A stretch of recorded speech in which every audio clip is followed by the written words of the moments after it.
Right. Yeah. Yeah. Oh, I'm glad you guys got to go to Houston and continue the conversations and get to hang out with Max and everybody some more. That's really cool. It was really cool. We brought a new genre of a round table so that everyone can get involved. And basically, it was like really close and personal. It wasn't us up on the stage presenting and we're away from all you lot. You know, it was us sitting with them. So right, and everyone absolutely loved this new new format. So we're going to carry on with that. Apparently, Jason's going to practice do the same in Houston. Oh, And cool. I'll do a similar sort of thing here in Britain because, you know, it's what people want. They want to sit with the people and learn and talk. And some of the Definitely. conversations were really beautiful. We were all like, you know, I'm feeling emotions right now. You're Wonderful. such a sweetheart. I try not to be. I try to pretend that I'm all bad and tough. I You do are because not. Not at all. yeah, it's a survivalistic instinct, you know. I don't want, you know, I just got to strut through the place like I own it, and then you know, with this attitude that I've got, and it's fared me well. I'm 56, and it's fared me well in this place. This attitude that I've got. So Hell yeah. You yeah, look a lot younger than that, brother, and you have more youthful energy than most people in their 20s. So congrats well, on it. Cheryl mentions my energy levels because they do not they do not dissipate. Right. I sort Yeah. of go, and then I just collapse. I sleep for about 6 hours, and then I'm back. Mhm. He has more energy than 5 people, and that's why he has to channel that energy into something, or he just starts going stir crazy. It's quite the thing. It's a lot to deal with, and so when he gets around other people with more energy, it just turns into a big spotlight. And Yeah, you saw it. You saw it in San Diego. That was crazy. absolutely. Yeah. I was so affected by all that energy myself. I didn't sleep the whole time. Yeah, And We didn't either. no, yeah, it was it amazing. was, it was so weird. High level weirdness, but yeah, whatever. So, But Joel, you were holding the whole thing together emotionally. You were. Because people were falling off the cliff left and right because there was so much energy there. Yeah. And it was just bringing up all their stuff, and it was just floating to the surface. And if you hadn't have been there, everybody would have just jumped. Okay. It was all them energetic beings together. Yeah. Like, but what an opportunity to work through those deeper stuff that we, you know, kind of pushed down. It brought it right up to the surface so we could see it. I'm like, oh, there it is. What was that valuable question you wanted to hit Joel up with that you wrote down just there? Oh, I wanted to see if you, Joel, could talk, and you too, Chris. I'm sure you know a lot about this topic too. I've just been working around it a lot. Is the, you know, the concept of resistance and what happens, you know, in the ether and energetically when we get into any form of resistance to anything, and what kind of feedback loop that creates and causes. So could you speak on that concept about how it's good to not be resistant here? Absolutely. Yeah. I mean, for Toltec dreamers, in order for them to see stuff energetically without, you know, kind of remove filters, they have to become indifferent and detached. Otherwise, it would be overwhelming, and so resistance is a form of fear, as is attachment. Yeah.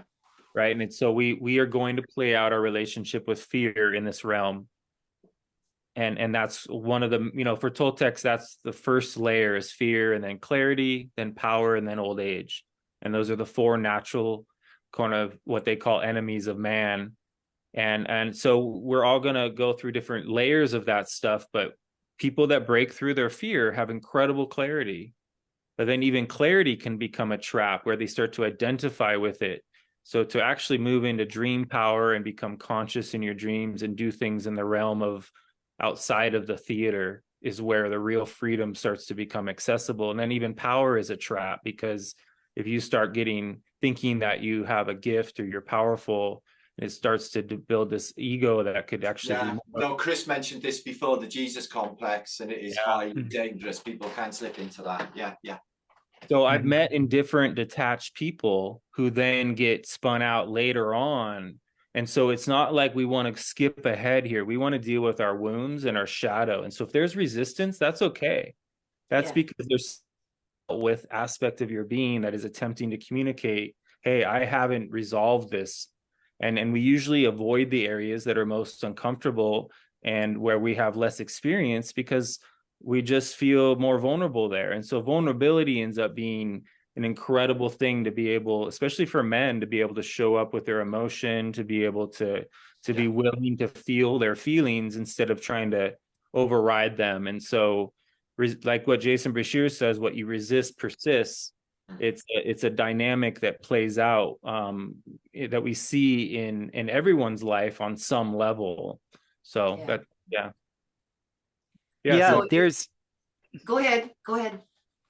so there's always the question of what aspect of you is resisting. So in massage therapy, specifically in craniosacral work, like biodialectic craniosacral work, you come to know that being neutral is actually the most influential, I guess, state of being that you can be in.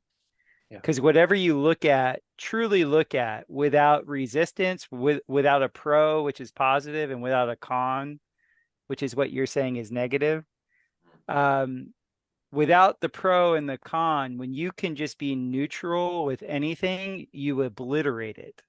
And this is what I call witnessing, bearing witness for God. Nothing stands the light of awareness when you're neutral. And that could be what Buddha was talking about with being in the middle path. I can't say for certain because I haven't studied Buddhism in a long time, but the middle path, like going back to the analogy of actually following the energetics of somebody when you can feel their spinal fluid moving, you're not saying, okay, there's a contraindication, there's obviously tension, resistance, I'm going to get rid of this. Because if you say that in your mind, you're actually making it real. So that's the first thing you have to understand with resistance, is there's a part of you that actually thinks it's so.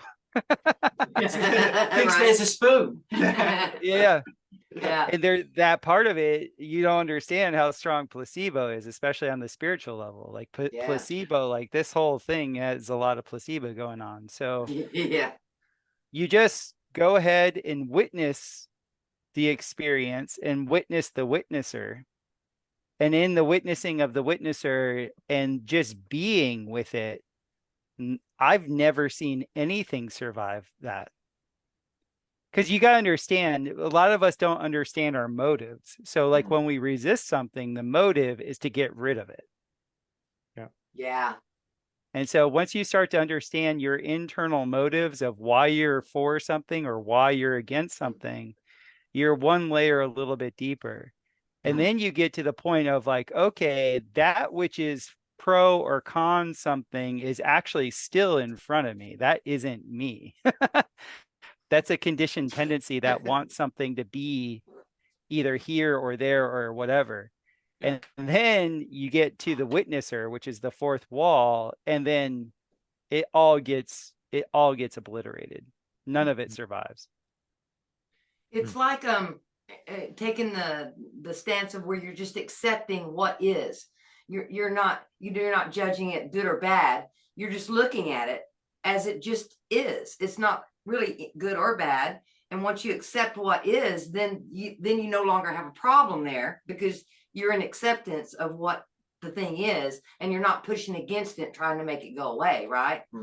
Right. Like acceptance is also that's the pro aspect of it, because you initially brought up resistance. Acceptance is actually the same folly.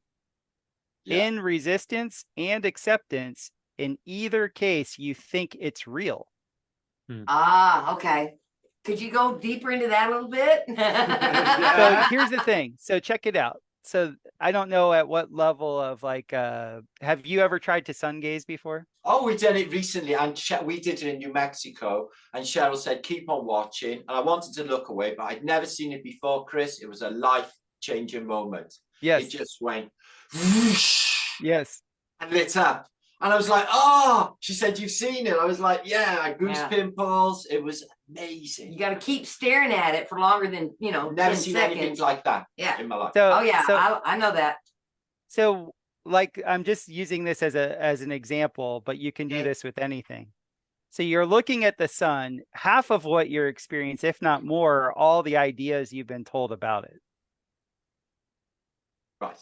You're actually not experiencing what is apparently in front of you.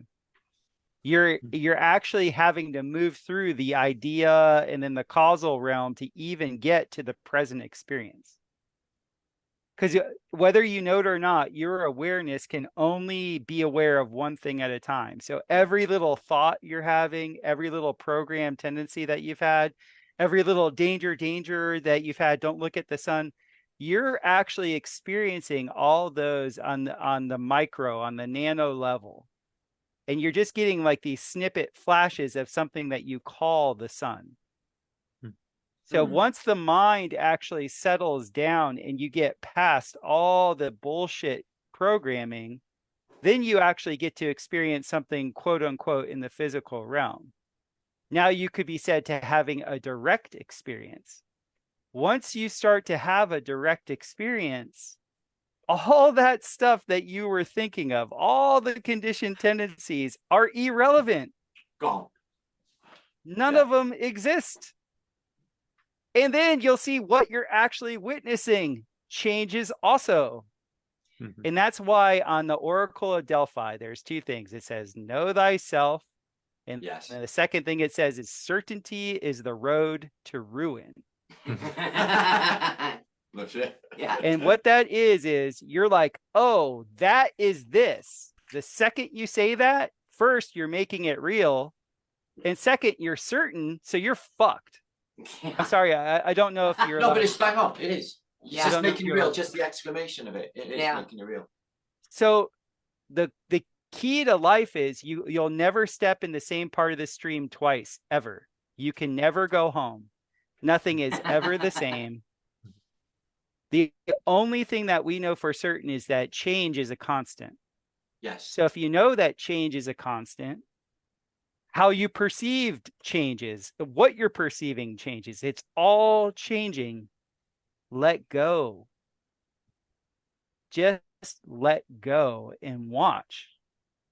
And you'll see when you can watch, when you can feel, because watching just isn't a visual thing. It's listening.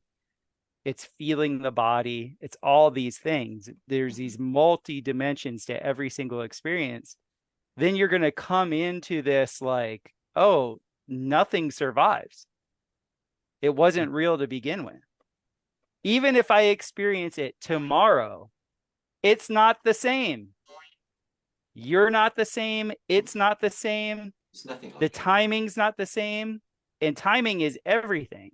Like, yeah, it is. Like, and that's the thing. So there's this, I guess it would be like the healer's mantra is like, you're not the one healing. Like, when you lay hands on someone, because all you're there to do is provide neutral. And there's something when you provide neutral in a circuit, for whatever reason, I don't know the mechanism, when you can just be neutral, you're not saying it's real. You're not saying it's fake. You're not saying you want it. You're not saying you don't want it. You're just neutral to whatever it is. It moves through. Wow. On that level of giving nothing names, like especially with the sun, I completely agree. I was going through all like, well, they say it's plasma. I wonder if it's hot. I wonder if it's cold. I wonder if it's the fasces. And I got all of these things going through my head as I'm looking at it. And eventually I just emptied my mind, just stayed, no thoughts. And then that thing happened. I can see why they get up early in the morning to watch a sunrise and a sunset and energize themselves off that, off that sun. Amazing. Feed themselves. I remember when I first started doing it, I grew up in South Florida, which is the Sunshine State. And one day I got all this is like back in the 90s, early 90s. And I got suntan lotion in my eyes and my eyes were burning. And I just opened my eyes up to the sun by mistake. It was like midday, so the sun was just blaring, and I was just cooking, like it's 100 degrees outside. And I remember I opened my eyes, and then I saw the shock of the light, but then I was like, oh, this is just intensity. I'm resisting intensity. Yep. And I relaxed into the intensity of the moment. And then the intensity became information. And then I realized, oh, this is like when I'm like when I'm cramming for a test. It's so stressful because the intensity is in taking in so much information. In highly stressful physical situations, the intensity is on multiple different axes. You're taking in so much information. Intensity is a measure of the capacitance of information, and information comes in all different directions. So just inadvertently, I just relaxed and I was able to be with it. And then all the sensations were just sensorial. There was no attachment to the sensations. Yeah. And I think that we can do that in every venue. I think that that's a capacity that we can do almost anywhere.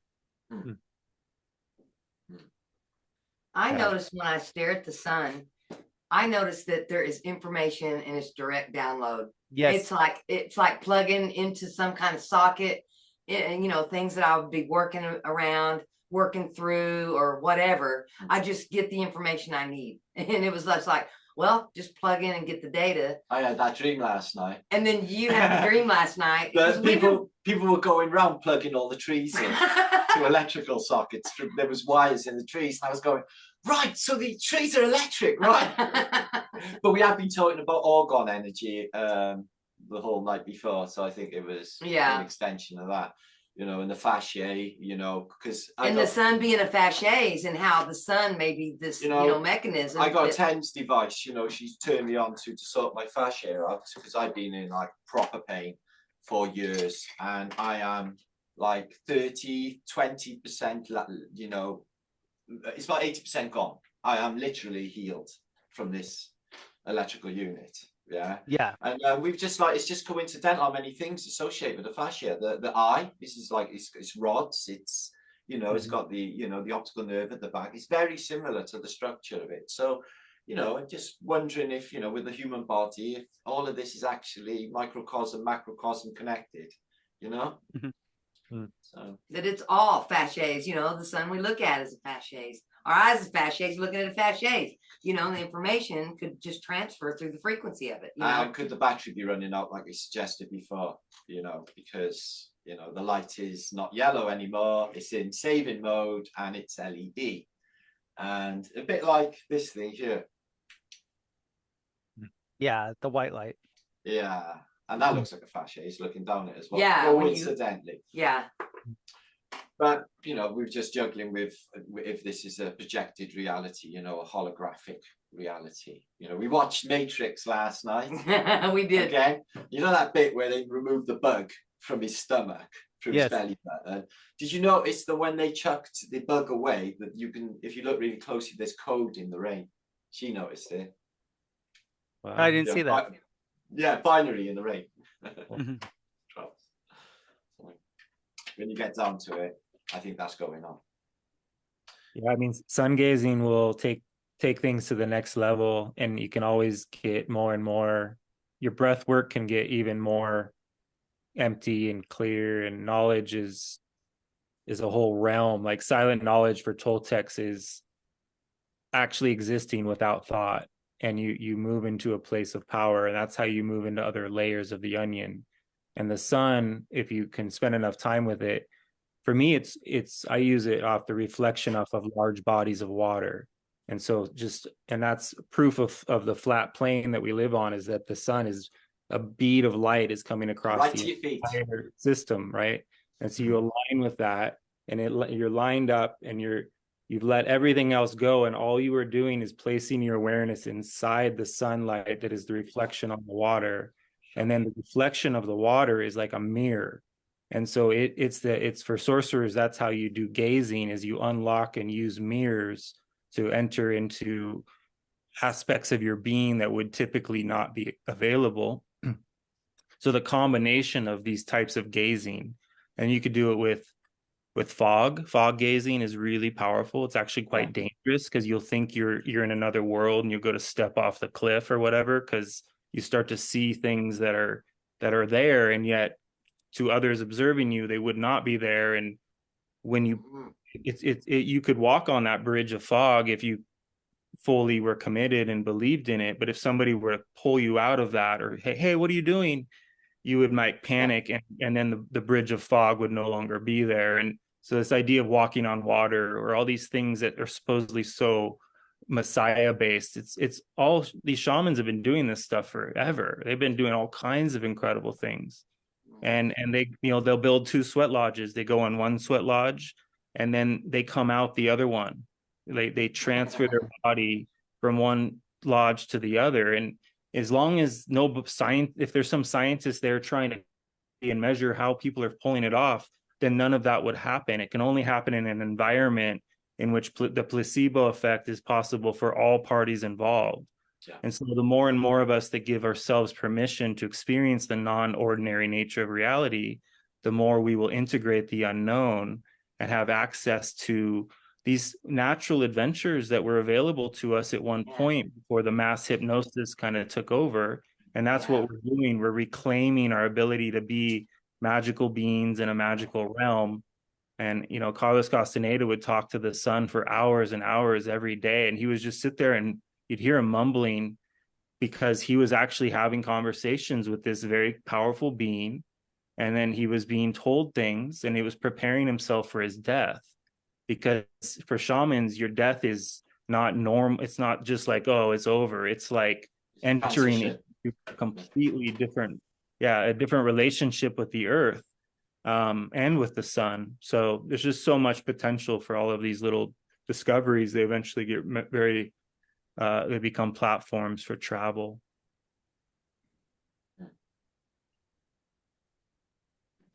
And I remembered last night, and I hadn't remembered it for maybe 30 years. Weirdly, I remembered it last night.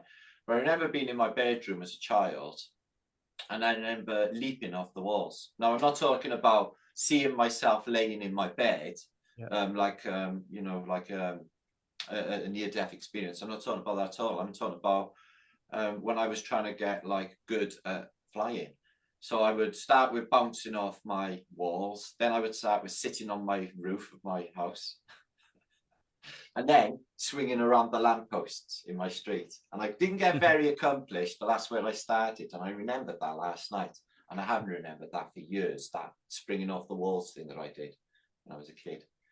Yeah, the Castaneda books talk about you go into a dark room with all these people who are ready and willing to sort of do some things, and you start walking really fast around the room, and then you start walking along the wall, and then pretty soon you don't have to go back to the floor, and people are like, they come out of this trance and they're like, did that really happen or did it not happen? And is it your astral body or is it your body? Are you bringing your body with you? But as a child, I would just float down the stairs until I did that. I used to just float down the stairs. I used to do exactly the same.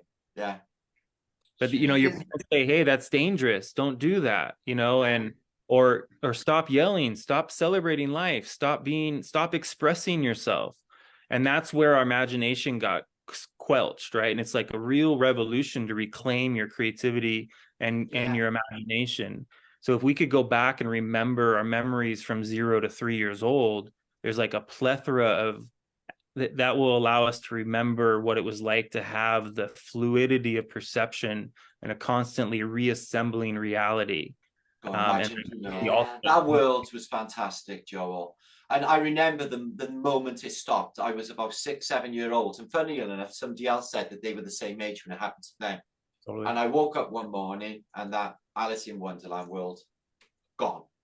And I went into a grieving process, like if I'd lost my mother or something like that, for a couple of years after. I mean, I was fucking really depressed. I wanted that world back so much, that Celestine prophecy world. I was seeing a lot of stuff happening and it just all disappeared overnight. Weirdest thing. Yeah. Good that you remember, you know, that moment. It happened to me too. I had something interfere with me in my dreaming, and it was stopping me from doing the things that I wanted. And I'm like, Did what? you have sleep paralysis, Joel? Yeah, well, I would get up, I had night terrors. I'd be running up and down the halls, screaming and yelling and freaking out. And I was in a dream, but I was actually running down the halls, and my parents were trying to figure out what to do. And they would go to talk to me, but they weren't on the same time frequency as I was. So like everything they were saying was too slow. And I was in a sped up fever, like intense state. And so it just was like threatening to my experience. It was like totally not helping at all. So instead of them being helpful in that situation, it just made it terrifying. And I had these beings telling me, hey, if you don't learn how to do this, then your mom's gonna die. And all this dreaming intensity was like all this kind of conflict. And so there was a time though when I was able to just explore energy and do all kinds of traveling in my dreams. But I remember where it's like something like a veil came in and it just really like made me into a physical person instead of this energy bubble of energy that I was. And you know, and it just sort of, it is something to go back and mourn and recognize how incredible that was, and that there is a force in this realm that isn't just MK Ultra. There's an actual sort of parasitic dynamic that plays out that shamans call the flyers. And it's not a negative thing. It's just that there's a program running. And even if we start to free ourselves from that program, it's just a more advanced program comes in and attempts to then turn us into thinking we're special. Like if we become out of victimhood, then it's going to try to make us think that we're victorious. Yeah. And that's why talking about neutral is so important, because very few people can handle, they either put themselves above others or below.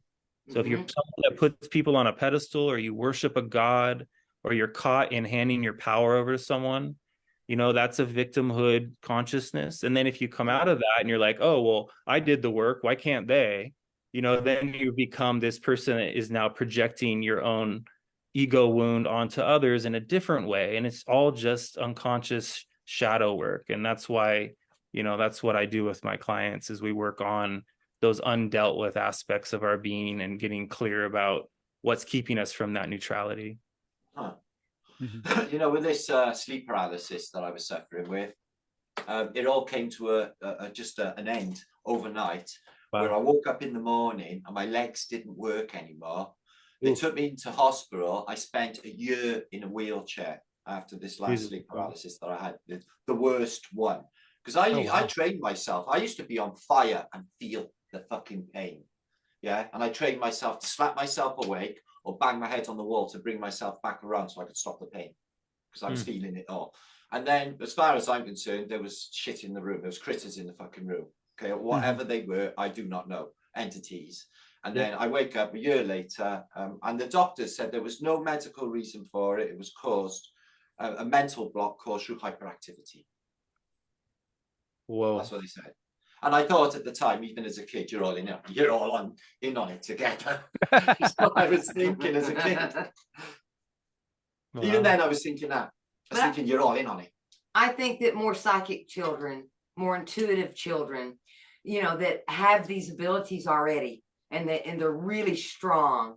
They're really strong in the force, that if there's no understanding when they come in around them, there's no shamans there that helps them through these different stages. Because, you know, there is a stage of brain development at 7 years old. Yeah, but the doctors will drug them back, no? I give them antibiotic. I wasn't going that way. Yeah, but they will. If there's nobody to talk to the children at that early stage, then the child is just left with their own information, which they don't have a big information field. They haven't been there that long in that lifetime. So they can misunderstand that the things they're seeing are something trying to get them, when it's really just, you know, the mental processes of what humans can do and all of that, and they're absorbing things in their environment. Could have been that. I had a very vivid imagination. Yes, and well, people with vivid imaginations and who are super creative, they're usually very psychic and intuitive too. So, but I was very psychic and intuitive as a child. I knew what people were thinking. Well, yeah, and that's why, with no information, because nobody was talking about this aspect of our abilities of the psychic link that we have with each other. Now, I mean, that was just something, especially where I'm from, nobody talked about it. And if it's happening to you, you need to shut up because we're not talking about it, because it just scared people. And so as children, you know, we used to say things like, well, mom's fixing to walk in the door. You know, how do we know? You're right. And then I remember the blood running out of people's faces, you know, and as a kid, you can see that happening. It's like, oh, I better not say things like that anymore, you know, because it creates a negative vibration, and kids don't like those vibes. You know, they try to keep them away from themselves when they're young. So I think as part of that, you're a little different. You have these things going on, but there's no information. You don't know what to do with it. You have no idea what's going on because it's not happening to everybody. Yeah. You know, I remember when I would talk to other kids that, you know, in my class, to other kids. And I would say, hey, did you see that thing going down the, you know, and they was like, huh? What thing, you know? And so they weren't seeing it. I was seeing shit people weren't seeing too. So, you know, and I think over time you just learn to just not talk about it and don't say anything about it. Then you forget about it, right? And then you start getting older and you're like, wait a minute, I remember I used to do this. Right? And you can go get your own information about things, and then you can, you know, do some evolving, and I don't know. It was just a thought I had. No, thank you. That's amazing. That's how the Castaneda books were for me, was a way to validate all the things that were happening to me. You know, it was a deep dive into a body of knowledge that really is willing to explain things from an energetic perspective, and practical and magical, not scientific, not limited within the concepts of chemicals in the brain and all these things keep us from really having a more vulnerable, authentic experience with, you know, what was happening. So children are very powerful. They have a powerful intention. So if they in for something to happen, you know, it can rule your whole life. An intention you set as a young child can be still playing out in your life today, because you had such strong focus at that point. You had your imagination, your creativity, and you did something, you committed to something. So going back, shamans recapitulate their memories and clear all that stuff so that they can get access to their blueprint and really understand the rites of passage they went through, why they are the way they are. And I believe your future self is informing you of all these things because it's already happening. Yeah. Chris, did you have any of these experiences when you were young?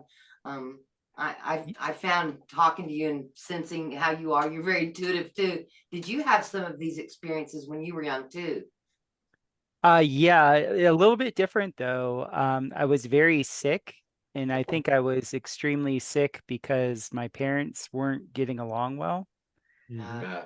And I loved my parents so much that, you know, whatever they were going through, I was going through.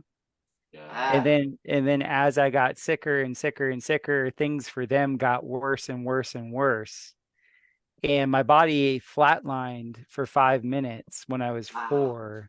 Wow. And I remember the whole thing. I remember being in heaven and my great grandmother, she was dead, you know, she had passed before I was ever born, but she was there. I could hear her voice.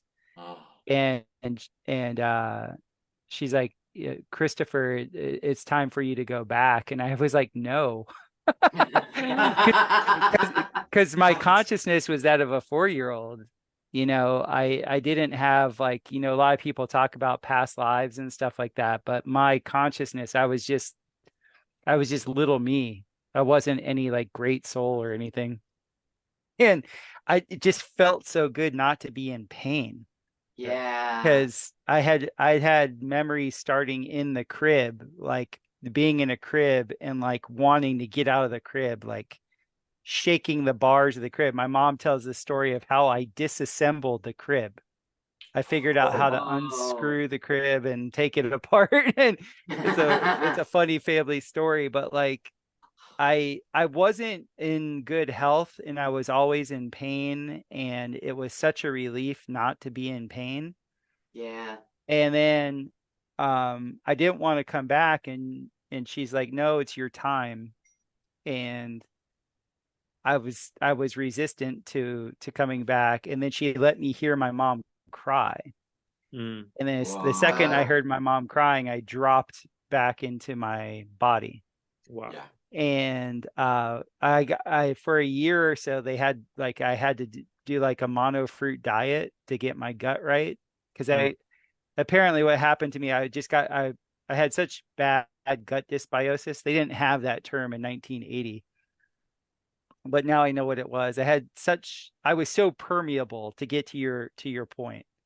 Mm. Like, I was such a sensitive little being that my physiology, I was mentally, emotionally, and physically very permeable. And my gut really reflected that in my consciousness. So for 1 year, I had to eat like apricots. and, Yeah. and apricots brought me back to health. And then I became extremely resilient. And Wow.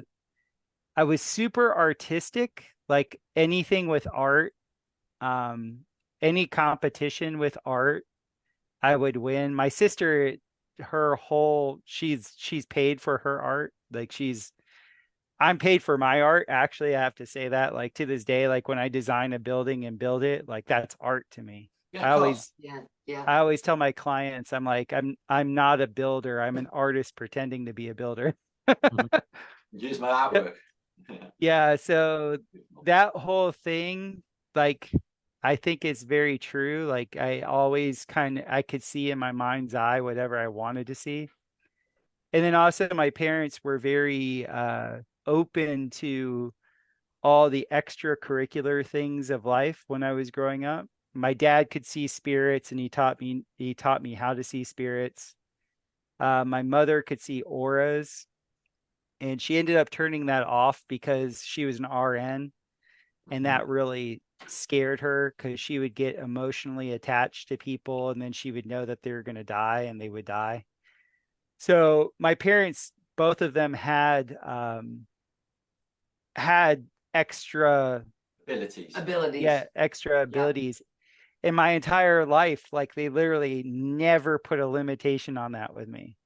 Wow. Like, as a little kid, my mom would be picking me up from daycare, and she'd be like, okay, change the lights with your mind, Christopher.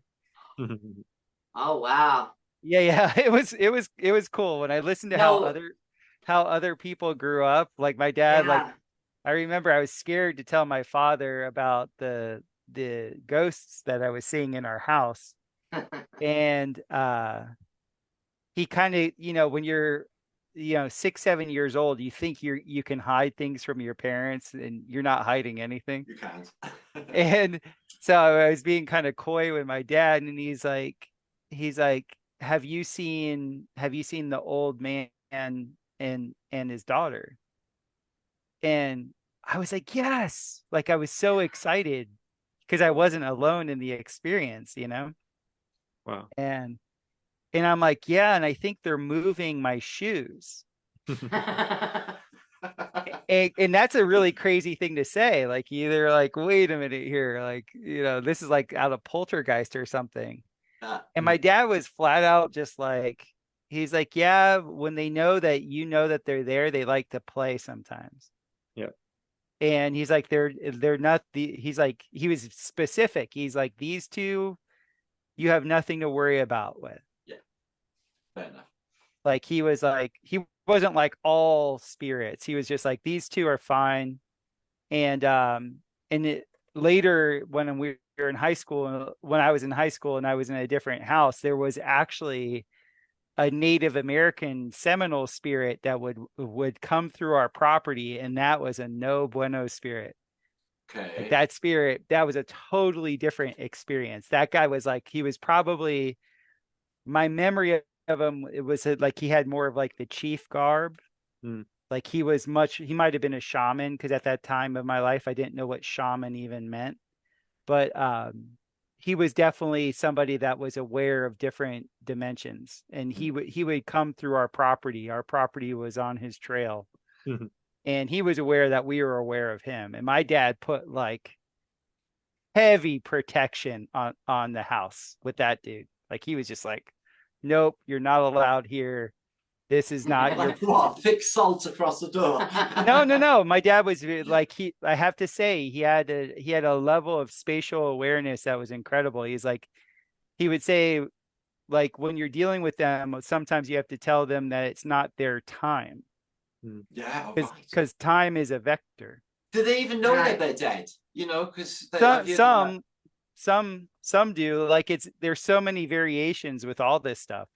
Yeah. And so like he's like, but when you let them know it's not their time, that's like you're claiming, like that's like your property rights.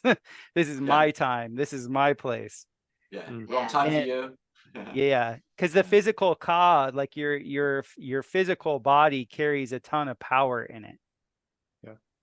And so when you actually make the claim, it's the same thing with property rights. Like when you claim that it's your property, that sets a totally different context, like within the larger fields that are out there. Yeah, I get it. So we've been practicing a thing called ether popping. Let's talk about that. Ether Manifesting popping. in the present moment. In the present moment. Yes. Okay. Ether popping. So much for breaking pattern. We just done seriously, as you know. We just gallivanted all across America twice.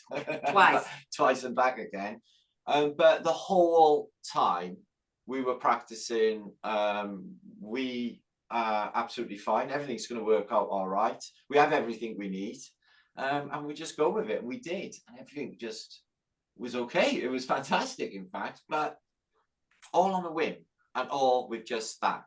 And not making any plans. We were making no plans. And we called it ether popping. And it was like, okay, what do we need next? Right? Okay, what do we need next? Oh, we need to go maybe get some food. Okay, well, this kind of sounds good. Let's think about it. Yeah, that sounds good. We picture it in our mind, and then we would just let it go. Within a minute or two, it would just show up. I mean, it would just show up. And we were doing this so much that it started to get pretty spooky. But not spooky, but it's just like, wait a minute. How much can we manifest in the now? Like, you can't just go, okay, I want this whole new scene, poof, like that. We're so down to your thoughts. You've got to get them that strict and that please. Well, you can't just chucking your thoughts out there, because with this, that's why they don't want everyone manifesting their shit, because they're all in this dark fucking cult that they're in. If you have them lot manifesting, this place would be like fucking a shit show. You already went back to the shit show, not the shit. No, we were calling it ether popping. And I was saying, how much can we manifest in the now if we put both our minds to it, you know? And so we started working together just to see what we could do. That's when things really got crazy, because it was like, wait a minute, this is the thing. You can really do ether popping. We got that term from Campbell. I walked in, I said, what are you doing, Campbell? He's like, I'm just ether popping. Yeah, we're doing that. Just manifesting my reality, you know? And so we were really, you know, focused and thinking around that. What can we manifest like in the now? Like someone told me that, one time that I couldn't drive this car, that it was broken. Well, I went and got in the car, and my intent is I'm driving this car from here to here. And I swear, I got in that car and it started up. It kind of shocked me too. It started up, and I drove a broken car for an hour to where it was to be sold the next day. And it was just because my intent was so strong, because I did not want to be stranded out on the middle of a road in the middle of nowhere with no taxi service, nothing. And so I said, this car is going there, and that's all it was. And so there's a lot to that ether popping thing. And so I would like both of y'all to address that. I mean, it's just a question. I was just wondering if like intent is like not just us, maybe animals can intend things, because I noticed they get that. They can, I think. And there was a child the other day in a queue in the supermarket. Yeah. And he had an eye on my chocolate bunny rabbit that was, I was just going to buy to bring home. And I was like, he really wants one. He's intended it for himself. He's one. You kid. But he intended it and he got it. So I'm wondering, like, yeah. He just manifested it. He saw that and he's like, I want that. And it just came right to him, We watched this little kid ether pop that thing out of nowhere. Yeah. So I would like to hear what y'all think about ether popping.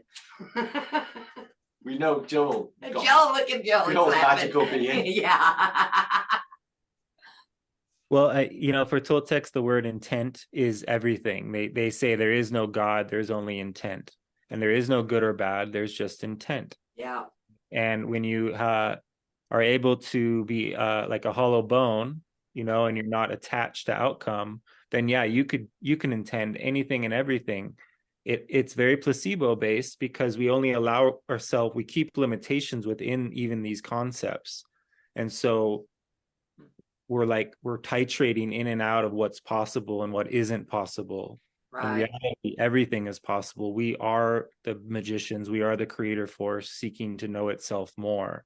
And through the forging of new neural pathways, we hone and collect and cultivate enough personal power, which some people call luck.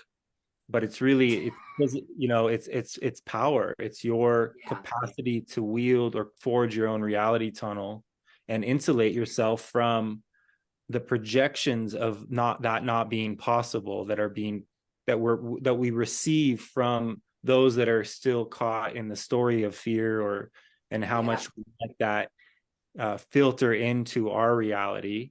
But ultimately, you know, there's a lot of dark magic that people they'll like kill something so that they can get something. And it works really well. And so a lot of people skip the work, the shadow work, and they go right into ritual and power, and they get caught in this stuff that's really pretty tricky to get out of. But that's how people learn sometimes. But you see that on the world stage, there's a lot of sorcery that's being used to control realities and control humanity. And so rather than go up against that stuff and be at odds with these people, we can learn how to understand sort of the obstacle course itself and not be at odds with it, but instead just take it on as a living challenge. And you know, I always say, be careful what you ask for, because you're going to get it. And so sometimes we don't necessarily understand our mature self yet, and so we're still asking for things that are based out of like attachment or fear or feeling a lack of, and trying to create something from a place of lack.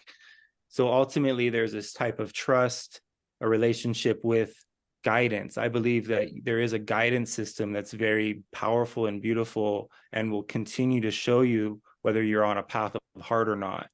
And so people get into manifesting, and they can get out of they can get out of their center and end up seeking outcome rather than having a harmonious experience with the lesson itself. Yeah, you're quite right. That is a true thing. That would happen. Yeah. Never thought of it that way. That's how that's the feedback, is we go out and we experience these things, and we learn. We were experimenting, you know, just you know, we did like find limitations with it, and we did sort of back off. We knew what we were doing with it, you know. We're not, you know, just getting carried away, because we didn't know what we could do, and we was like, well, you know, what else? Well, I had a friend called Steve, and it really got to me, right, that he went near a one-hand bandit. Okay, and he would always say to me, watch this, Matt, and I never got how he did it, but every single time he would put money in and he'd win the jackpot, every single fucking time. And I could never understand, and he'd just say to me, and he'd never not win, you know, and he would pay for the whole night, and he would do it every time. He had it down. Yeah, he was ether popping. Yeah, and not looking for things that fill your ego and all that, just, you know, things that you need. Okay, I need this next, you know, and then I did do that though. I was doing that in my past, was because I was very tied up in ego, you know. Yeah. But that was cultural, because of like I got this like British attitude, then I should be like this British attitude, you know, of a rebel and a bit anarchic and, you know, a bit punk rocker. So you identify with these and you sort of become it then. But then I found out, like, you know, as I got older, that's just all bullshit. I'm not like any of those things. That's all a program. Yeah. Essentially, like, I just exist, just try to be kind. I think that is above all the main thing in life, is just try to be kind, and want people to, you know, treat you how you want to be treated, you know. And everything else seems to go along swimmingly, really. We've changed some ugly sorts, and they've come around, and then there's little twinkles in their eye. It's like, I was bad, wasn't I? He said, yes, you were. But there is time for you, you know, to learn. Well, they show up and they ask questions, and then sometimes they ask questions. I say, "Are you sure?" I mean, You want the answer? are you sure you want my thoughts on that? You know, I was like, you might not like what I have, the understanding I have within myself around that, and how I see it. You know, I see it that if you're having a problem, the problem's you. The problem's not out there; it's in here. You know, it always is. I've always found the problems that I had out here, they were in here. They weren't out there. So all is mind. Yeah. So what, Christopher, what are your thoughts on this topic? Oh man, I think last time we talked, I said I identify with the superhero from the Deadpool. I don't know if you guys have seen the second the second Deadpool. I identify as Domino because I am the luckiest MNFer in the planet. her superpower, like when she's being interviewed by Deadpool, is he's like, yeah, so what can you do? And she's like, I'm just lucky. That's a superpower. And he's like, no, really, like what do you do? Like what do you got going on? And she's like, no, I'm just like, I'm lucky. Like you won't believe how lucky I am. And yeah, it's all gonna work out. It's all gonna work out.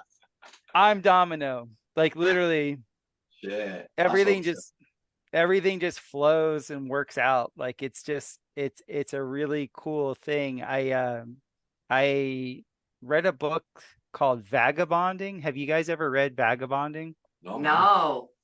So in Vagabonding, it's kind of like a more eloquent description of what Jason Brashears talks about, of like breaking the programming, like whenever you break patterns.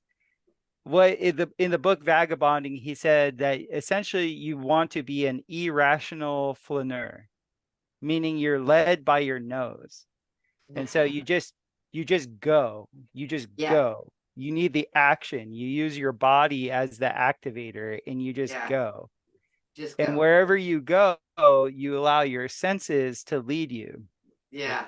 And you'll get jobs if you don't have money. You'll get a girlfriend. Just follow your nose. Follow your nose. You'll just start to see that the universe is here to provide for you. It's like what Jesus said, you know, like the birds don't worry about where their food's coming from. Right. The worms don't either. Like, why are you, you know, the right hand of God, worried about where your next meal is going to come from?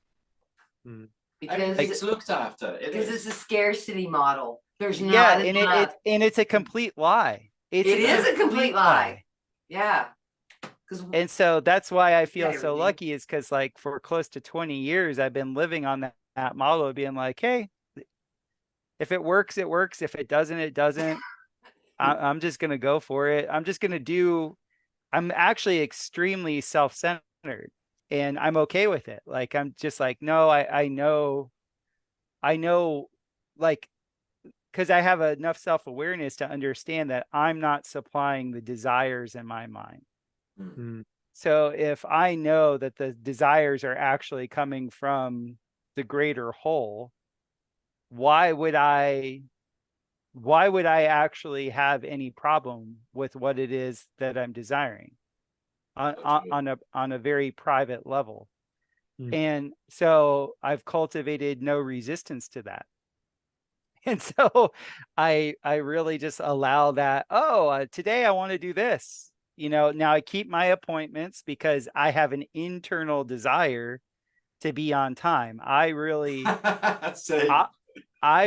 love when people, you know, take the time to be on time with me. I don't break agreements because I really desire that, like for myself, right? But all the other things where it's just like where there is play. And another thing too, I don't know if you guys have noticed that, man, surprises are the best. I have a 40 high for ages. I have a 40-page essay just on surprise. It's called On Surprises, and it's really down to that whole neutral thing again. Like you could really want something. I really want this. I was told by an old Honda executive in Florida.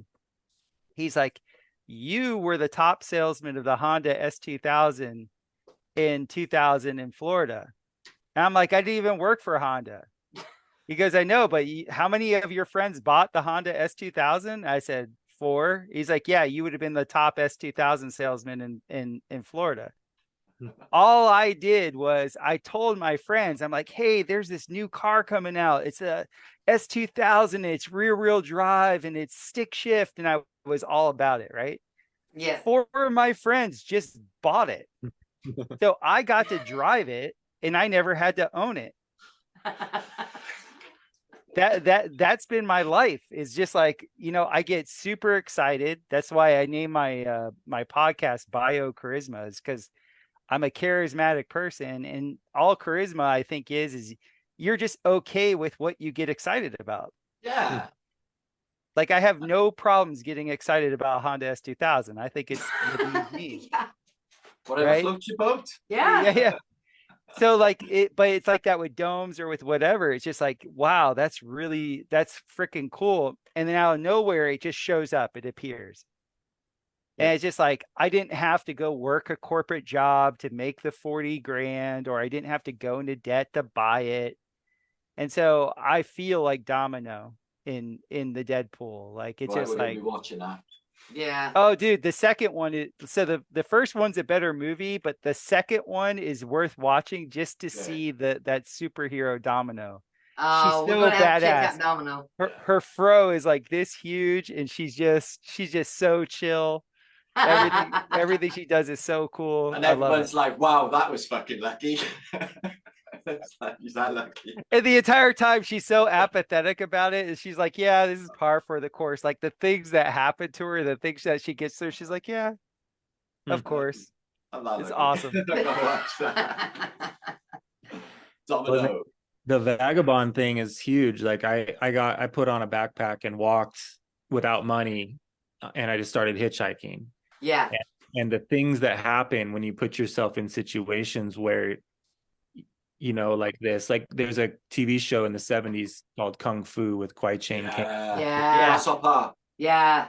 Just walk the earth, right? And you follow spirit's guidance, and you get taken into situations where you can facilitate for others, and then you're provided for, and there's always work, there's always food. I mean, we put ourselves out there where if our water filter wouldn't have worked, or if we were pulling water out of ponds that was nasty, and we had the best filters in the world, and but even if that didn't happen, somebody would have drove through the woods and brought us what we needed. Like that, this is a simulation, and it responds to your relationship with fear and your relationship with trust. And you can manifest a terrible death. I'm not saying that you can't contract so completely that you create a reality in which everything gets really dysfunctional. But that would be your power doing that. That would be your victimhood manifesting a situation of that much dysfunction. And so you see this in the world. You see how people just going grocery shopping or road rage or different situations that come up. It's an opportunity for us to know where we really are at. And these lessons will give us that complete, deeper understanding. So shamans actually seek out situations that are quite challenging. Like they'll go work for the meanest foreman in the construction world that they can find, just to find out where their triggers at. Do they lose their center when they start picking you apart and yelling at you? Or are you able to? Well, this is tricky, but I practiced this the other day. We went to see Macy Gray, and the security guard that was on the door took an instant disliking to me, and he's like, I don't want you to come in yet. I was like, well, dude, I've done nothing. I'm just complaining because my girlfriend's getting soaking wet and she's from Texas. She don't do this shit. Can you let us in? He's like, no. It's like, right. So we went back, joined the queue. I had a little whiff, calmed myself down a bit because the ego kicked in, and I was like, oh, very fucking dare you. And then we got to, and he was waiting for me when you were working. And I said this. I submit. I submit. I will not resist. I will not resist. I go in resist. there in all peace. And he looked like a deer in the headlights. That's not what he was expecting at all. No. He was like, oh, okay. cool. He was totally gonna kick us out. He was totally, not gonna let us in. But no. And I looked at Martin. I said, if you go up there with that same vibe we left with, we're not getting in there. Yeah, I did. I don't care about the rain. I want to go see the show. He was being a dick and he knew it. He was not. Well, but your vibration. I changed before it. You got there. I recognized my ego. I calmed myself down. It's not easy turning the other cheek. Yeah. This guy was being a real knob in front of my girl, and I was like, it was raining. It was raining. And cats and dogs. Cats and dogs. And so I was getting wet, but I didn't care. I was getting ready to go see a show, and I was in a good vibe, you know. Yeah. But Martin is such a lovely man, and he didn't want me to be soaking wet, you know, and he was. The guy had just let in. I had a coat over the head, and I'm like, mate, have a hat. Look at that. And he had no hat. He's just like. And Martin's like, you know how Martin is. He's just sweet. And he's like, do you have a heart? You know, and he's asking him that question. I knew what was going on. And the guy's like, nope, I don't have one. Martin's like, yeah, just like I thought. You know, and Martin was just pointing it out. You have no heart in you, mister. But it was okay in the end. We did get in. And Macy Gray was absolutely fantastic. Wow. That's awesome. It was. But that was 2 days ago. But yeah, that's not me, Chris, Joel. I've completely changed. That would never have happened years ago. You know. That I would have just changed and recognized that it was just ego. And I need to calm my shit down. Yeah. Yeah. It's not about me, it's about him. Mm-hmm. Yes. He's going to go home and be sad tonight about how much of a dick he was. Yes. I'm going to go home and have a fantastic night. And you know, so it was a bit different, you know. And I said, I learned. Martin, the dark ones, they've got a lot of fears and a lot of stuff going on, and they're not nice. People in fear like that, they're not nice to others, but they got to go home with themselves. But they got to deal with that 24/7. Did you notice how they picked me out of the fucking crowd? There was 1,000 people in that queue, and instantly he's like, "I don't like you. You look like you think to yourself. Like, you look too happy, and we're not allowed to be happy in this place." And Martin and I both get that a lot. Calm that happy down, he was going. Less smiling. Well, Martin and I both get that a lot, and it's just, you know, people, they want to be happy, they want to have fun, but they've got so much stuff going on they can't be. So then when they do see people having fun, they get jealous, and that's just, they get envious, and they can't help it, you know. I would have said, you can hang around with me, mate. You can come hang around with me, come have a dance, you can be my friend for 10 minutes. You'll have all credibility back, but later on you'll have to go back home again. You'll learn from me. That I would cure anyone if they could just hang around. We've hung around, Joel. Did we not have a fantastic time? Tripping in Colorado Beach. Oh, do you know that rapper? What is it? Rapper Tobacco? Rape Tobacco. Rape. Okay, so we've been looking it up because it has psychedelic properties. We have a cheap American version here we've been having. It's actually powdered tobacco. But it's pure nicotine. It's very handy. Or it's not psychedelic like that rape is, but we have a max. Well, it's called Aztec tobacco. Yeah, Aztec tobacco. Yeah.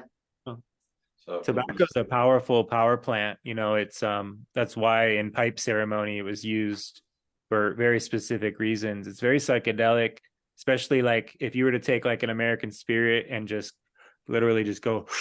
That's what we got, American Spirit. Just like totally. Really give yourself permission to put in an extreme amount of tobacco all at once. Most likely you'll puke, but if you can if you can move past that stage, it's a full out of body experience. Like tobacco is a really advanced power plant for people when you know. Wow. We were reading about the medical properties. Fantastic. Yeah, it's one of the 4 plants I'm definitely going to have on my farm. Yeah. Really? Yeah. It's illegal, right? Is it legal or illegal to grow tobacco? I don't care. Yeah. We love you, Chris. This is the attitude. Yeah, it's my property. It's neutral. Awesome. Yeah, it's my property. Yeah. So, no, I want the 4 power plants that I've resonated with in my life. No matter what, they're going to be here. Awesome. Yeah, man. That's awesome. Yeah. So Chris, you're so optimistic and you're just lucky, and you know you have all this charisma. Do you have the same thing when you're moving around in the world? Well, people will observe you and they get just really upset that you're having such a good time. Do you experience that too, or is it just me and Martin? Is it us? I mean, it might be because it may be us. We've been resisting the Matrix. You know, that bit a little bit. The lady in the red dress bit we watched. Yeah. You know, and they all know, and then they will. Yeah. So does that happen to you, Chris? Turn agent on you. I think I'm so oblivious to a lot of resistance in my life just because I want what I want. So even if people are resistant to me, I've always been resistant in the sense that I'm sort of a fence sitter. I've never been in situations like the normal people in those situations. So I've lived in 3 different countries that were not my native country. So that makes you an outsider. Even when I was an athlete, like where I got the most acclaim as an athlete, I was a field goal kicker in American football. And when you're a field goal kicker in American football, you're like an outcast of your team. Because you're not like a real football player, you know. You're just a kicker. Yeah. They don't see you as like as a real player. And like I was always like, I have so much energy in my 9th house that I'm always moving into a place like I can't ever understand like people that have been in the same place doing the same thing all the time. And because I'm always in new locations, dealing with new people, there's a level of transience that I think is unsettling for other people no matter what. And there's an air to me where I just don't give a shit what other people think about. So I'm an empath, so I feel what they're feeling. So I'm not an asshole. Like I'm not trying to agitate them. Yeah. But I found in life, if I'm not authentic, I might as well just not even be alive. So I'm usually like a disruptor. Like wherever I am, I'm kind of like, oh, well, instead of doing it this way, we should do it this way. Or, you know, I listen, like the majority of my communication pattern is listening and just observing and like, you know, data collection. But then most of the time, my opinion is so alien to what people are used to in the situation. Like I can never just let well enough be alone. Like there's a part of me that's always just like this Aquarian, like, oh, well, we could change it this way. We could modify it this way. We could do it this way. Because internally, I really do not care. Like internally, I don't have like an attachment to like things have to be you had your give a shit gland surgically removed. Yeah. And so for me, it's just all fun and games. So it's just like, well, yeah, you could do it that way. And, or because in reality, I know I'm kind of taken care of no matter what. Like I could quote unquote fuck up forever and it doesn't matter. It's just like, oh, here. And so to answer your question, yes. Like there's just this like I feel now that I have a family, we're gonna set up roots, and this farm that we're on is wonderful. Like it's something that I really like every day. I'm very grateful for, but I'm not so stupid to say that that's what it's gonna be forever. Yeah, big change. You know? Yeah, like things change. Like I thought I was gonna be in Costa Rica forever. Well, actually, I should rephrase that. I did not foresee how abruptly my time in Costa Rica came to an end. That's the best way I could say it. But oh, there's a regime change in the government and everybody's getting jabbed. Oh, I'm getting the F out. Like, see ya. Like that's not for me. So yeah, it's just kind of that whole thing of just like really being okay.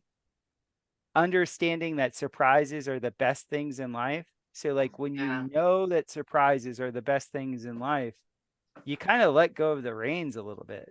Okay. Yeah. The surprises come. I love surprises myself. I love them.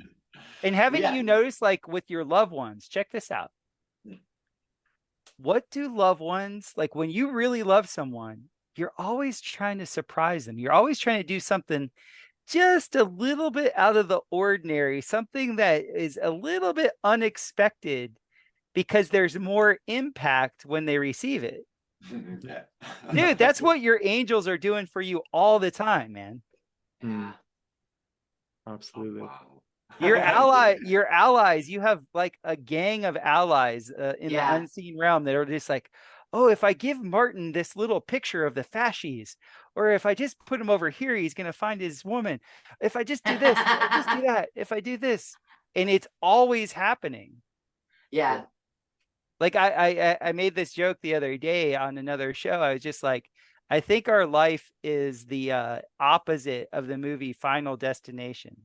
You ever see those horror movies, Final Destination? Yeah, of course, when they just like, somebody has a precog of the event happening in slow-mo, and then they go through it, see everyone die, and then she told everyone, and then they don't go and die, and then there's like some sort of entity. Then the Grim Reaper comes for him, right? Come make sure that they die. I actually think we're probably all so close to death every day.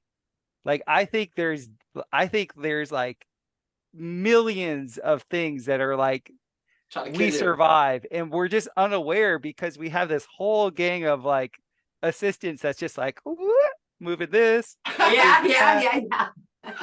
Fuck yeah. Yeah. I feel that happens all the time for me. It's the reverse of Final Destination. Like, that movie was totally to get you to think, if the Grim Reaper has his sights on you just once, there's nothing you can do to avoid it. Life is the exact opposite. Life is about living. Yeah. There's so many assistants that are just like, oh, here, block. Yeah. So that's sort of the way I see it. We had me too. The last day we came back from America, we flew separately, but we met 3 separate people that just come out of absolutely nowhere, and they all said the same thing. They all mentioned that they had knowledge of a previous life, and that they were seeking their soul family. 3 separate people. So I was like, the last one had done it, and I thought they're going to say about like soul families, and they're saying, this girl's like, I really need to get on a plane and go to this destination because I'm in search of my soul family from a previous life. It's like, she worked for American Airlines. American Airlines. This is like what, all day, everyone who has come forward to us. It's like, have we got reincarnation fucking t-shirts off? Weirdest fucking thing, but they did it. They did. I'm gonna fly to here. I need to go find my soul family, because I reincarnated with them, and I mean, and it came from like 3 different people, so it was just. It was reincarnation day. It was. No other conversations that day except that. Well, it's because we were thinking about it. It was. We were discussing it. And we were discussing it. I was sat, she went to the toilet or somewhere, and I was sat on my own. I was just, sun was going down by there. No, I was waiting on you. You were coming in from Chicago, and I had through me when I thought these words, we come back. We come back and we seek our soul families. And then I looked at all of these people with the empty eyes just walking past, and it come to me, I thought, actually, I don't think they actually should be bothered, because they're not my soul family that I should seek. That's what came over me when I was just watching these. Right. It's like the ones that you're supposed to interact with are there. Not important to me, or not important generally. I'm just saying they're not important to me. And I recognize the people that in my soul family. The moment I see them, instant recognition. Aha, here we are again. The faces might not be the same, but the soul is the same. And all of them people, then none of them are my soul family. One may come up with a crowd, and they'll walk. If it is something connected, they will walk straight to us. If it is something to do with the soul family, it's just the weirdest thing. Do y'all have that? Where you meet people and it's like, I know you. All the time I get, especially in the truther community, lots of people who I've met in person, it's like, I remember you from before. Yeah, like for me, in my life of vagabonding, I would always come across very interesting, wonderful people, and very dissimilar backgrounds, and then we'd end up bonding, and and it's just kind of fun. I find that the whole internet thing for me has been such a blessing, because you know, I actually would reach out, like I reached out to you, Martin. I was like, man, I like what this cat is driving. So You know, cool you did. like I want to rap out with him. So for me, I just think right now is just like the ultimate time, because it's so easy to see who, because we're mind, right? Like all is mind. So like it's such an easy time now for the mind to actually resonate, and then by resonating draw in the tuning fork of that another being that is on that resonant path. Like I think it's Yeah. just it's such I a feel great that, and I'm getting closer to it. You know, all of this confusion and this noise and all of this bullshit that comes out on the internet. I've just realized that I've just no need for any of it. It's all it's gone from me, and I'm not interested in any of it. I just like focus on what I'm gonna do and what I want to do.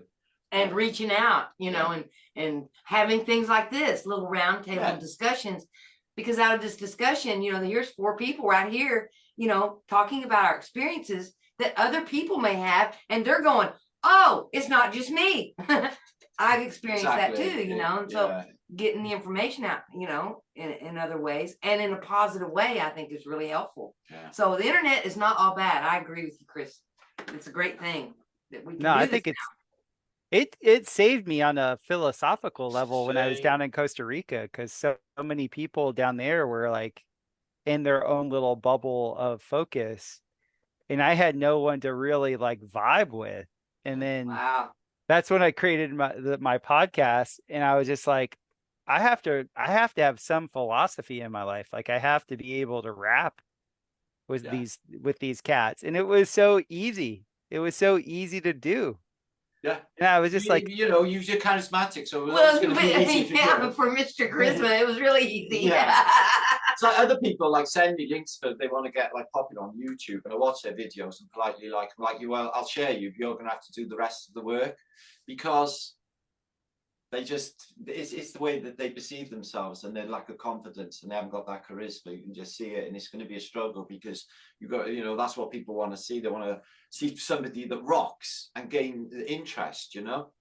Well, what I mean by easy is it in olden days, I'm projecting because I didn't live in olden days, but like if you were in a town where there was no philosophy, you would have to like get on your horse and like ride somewhere. And like literally today, even though like doing the internet thing can be annoying, it's still relatively easy to like find people that you're relative to, like at a couple of clicks of a button, you know. And so for me, like that is such a blessing, and I kind of feel like in our lifetime we're gonna see a massive I guess you would say truncation of the information that's digitally available, that like people like us will be relative to. So I'm riding the wave as long as I can. I'm going to enjoy the open pipelines right now. Like, because they're still open. Like there's some censorship, but at least we can still communicate. No, YouTube. They're opening the flood doors. Honestly, it seems like in the last few months, I think Santos Bonacci's proved this. You can just say about what the fuck you want on YouTube, and they're not going to block you. I think they stated something a couple of months ago that they're going to be lifting a lot of the restrictions. I think great. That's the case. Yeah, on YouTube. I stuck with it. I just had 4 channels to sort of survive it, because everyone else bumps for different formats. And I'm like, yeah, I'm not feeling that. You know, YouTube's where everyone is. So, you know, I stuck with it. Persistence is the key with YouTube. That's wonderful. I'm just happy to be able to reach out even on like Zoom and talk to cats like you. Like that to me is the fun part. Yeah, that's what I like to do. You know, I don't think that I'm actually like on my format cut out to do like interviews and stuff. I don't think it works for me. But something like this, with minds like this together, works completely different. This is something that I want to do a lot more of. You know, not saying like, you know, I am sort of shifting genres a little bit, you know, into more philosophical, spiritual matters, which I was doing from the very first video anyway. You know, I've got my philosophy. I remember you back in the Nathan Oakley days, dog. So yeah, Nathan, he's like, you know, I went, he trolled me in my comments the other day. A flat Earth troll thing. It's like, basically, I went to Meteor Crater, went past it with Campbell and took photographs, not of it, just near there. And he's saying, so you think a crater is produced from a rock from space, do you, Matt? It's like, well, no, I didn't actually state that. And I know that's not the case, but, you know, sort of, you know, it's Nathan, isn't it? He's, you know. That's funny. The whole flat Earth thing, I'm not really bothered with at the moment. I'm not like saying I'm distancing myself from flat Earth British thing going on, but for the same token, the movement is being like sort of Occupied. Occupied is not the word I was looking for.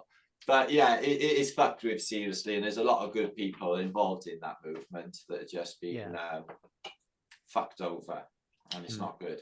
So that needs to be addressed. That needs to be sorted out along the way. It's pumping out fear.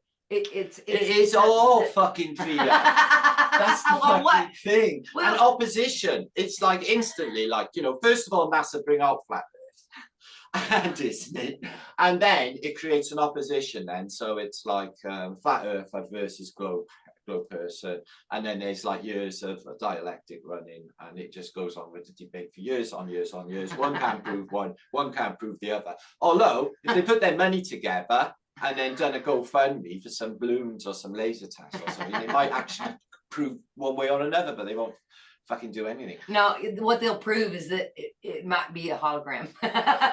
Well, right. I've been a realmian since the very beginning. I'm like Tesla said, this place is a realm, okay? And the worlds, you know, in old language, were realms. So I think that there could be other realms quite close by, you know? Yeah.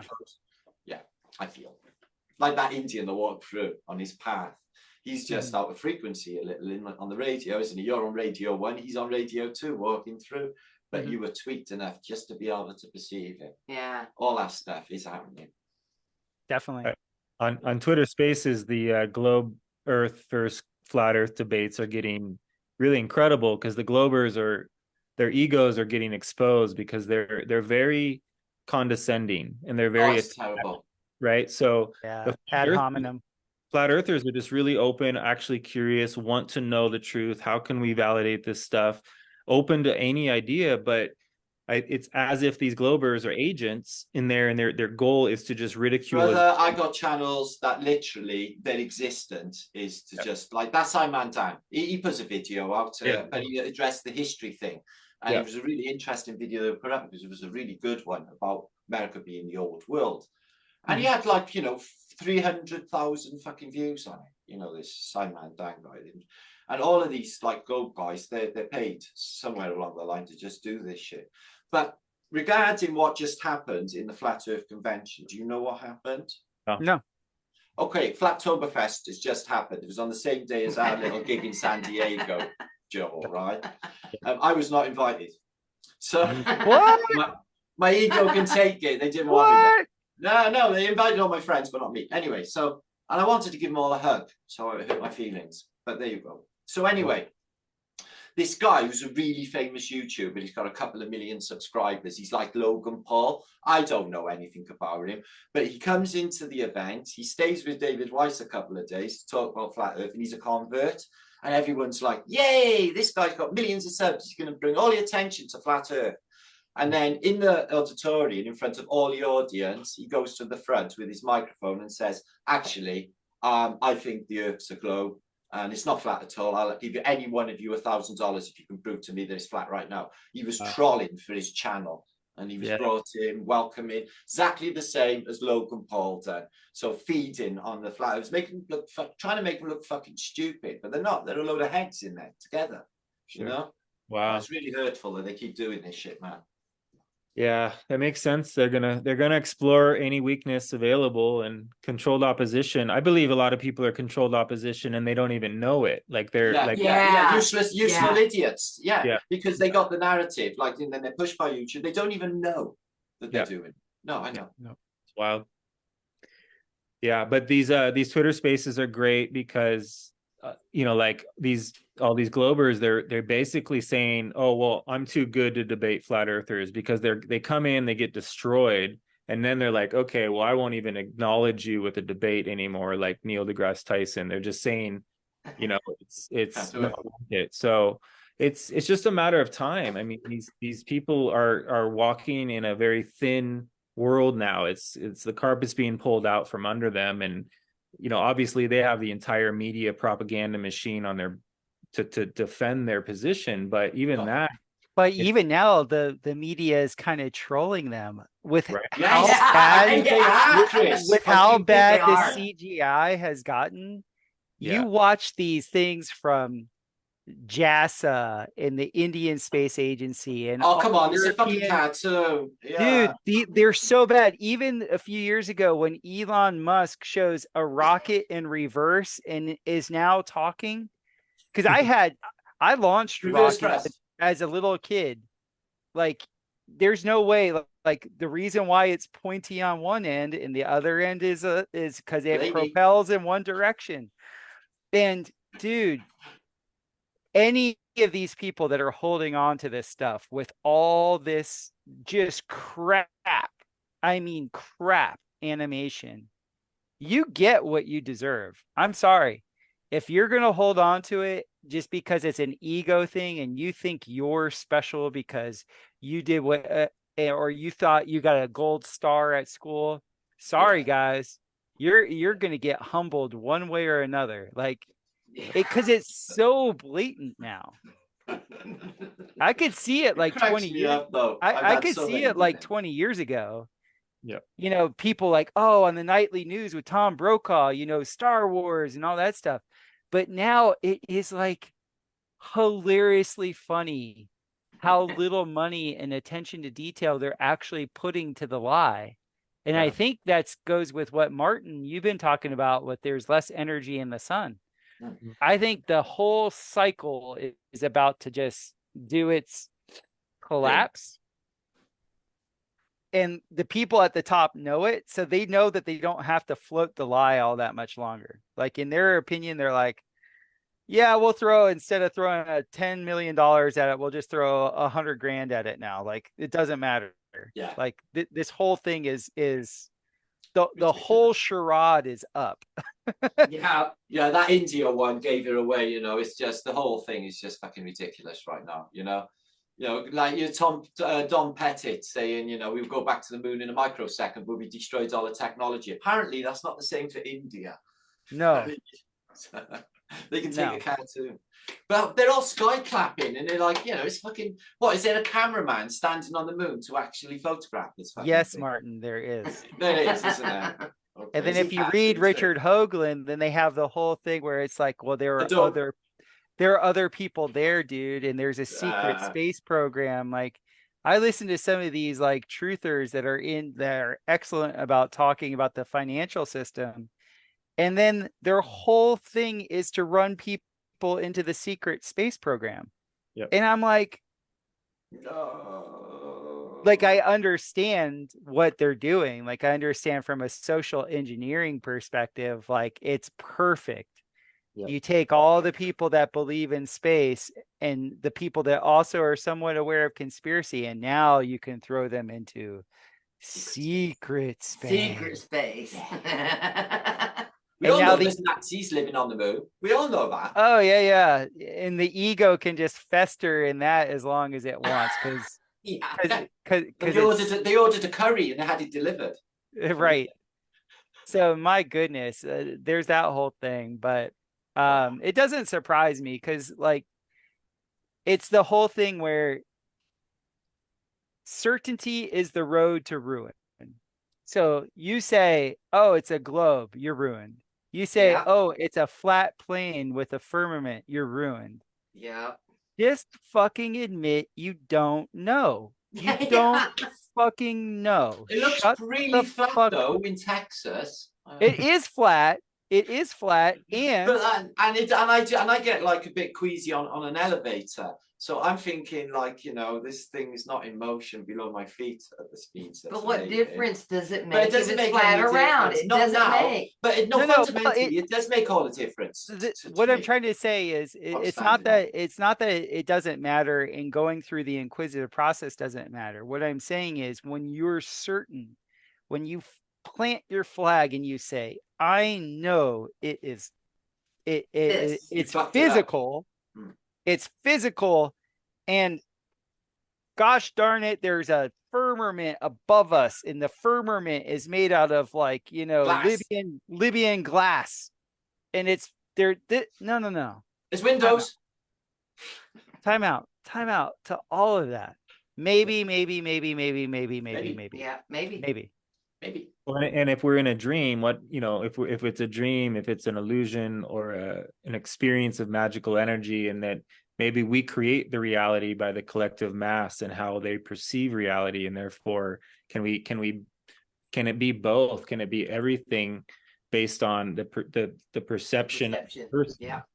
So my world is my world, and therefore everyone in it is like a character in my dream offering me messaging, and it's a network of intensity, right? And time is measured by intensity, not by a clock, right? So a shaman can live for 1,000 years, even though it may appear to be 80, because of how much intensity they're experiencing, information moving through the chakra line. And then, you know, for somebody to have a vision or a dream in which they are experiencing or witnessing the flat plane, and have that conscious breakthrough of realizing, oh, we've been lied to, Santa Claus and the globe model and the whole thing, like that's a breakthrough within your own discovery. But if you're trying to constantly listen to someone else tell you what it is and then prove it by gathering all this facts, and you get up in a debate realm, right, then you end up getting caught up in the ego of being right or wrong on it. Right. There's this dance that we get to do now where we can realize, okay, yeah, I got caught in that too. And I, you know, my family's freak thinks I'm insane, and all this shit's happened because I held a position. But if I go back into my curiosity and my imagination, and I'm open to that, it is a potentially holographic, and that, or even if it's a flat, stationary, non-rotating system within a dream, it's still the dream is the primary base of the exploration. So we just keep pulling layers back. But you'll notice some of the top truthers are the ones that are the most popular, are holding on to the globe model, and they're into this deep, like you said, this secret space stuff, and all these people that have been controlled opposition all along, not necessarily the truthers, but these like people that get put in as witnesses to particular things, and their stories are upheld and passed from one to another. But they're just stories, and for all we know, they're completely fabricated. And so it's just a matter of being able, this is a time of discernment, of being able to discern who's staying in their curiosity, or who's trying to force and project their own reality onto others. So I have a question for you guys. So I think it was 3 or 4 years ago, there were 3 solar scientists that they were all on different continents. I think one was Australia, one was in the UK, one was in the United States. And they set up those telescopes that follow the sun. And they set this experiment up to actually prove that the Earth is a globe. And so they had all this advanced equipment, and they're like, we're just going to let the data crunch, and all you guys out there, you guys can shut the F up. This is what's going to happen. So they followed the sun for a full year. Every single one of these agnostic scientists ended up becoming like God-fearing. Because what ended up happening was, after they crunched the data and threw it into this super cray computer, what ended up showing was the model of this realm was the Tibetan sun mandala. Wow. And every arc of the sun, they could not, it made no sense, because what it was essentially saying was that the sun is exactly off the arc of you at all times. All the luminaries are off the arc of you. Your spine is the axis mundi.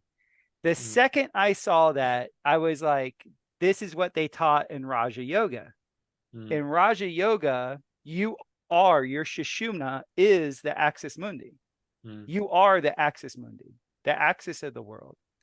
All the luminaries pivot off of you. Yeah. There is nothing more holographic, because like we're this little holographic plate, this little snippet that's a fractal of the whole.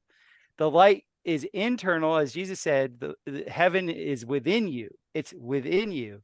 Yeah. That light projects out of you. Boom, creation.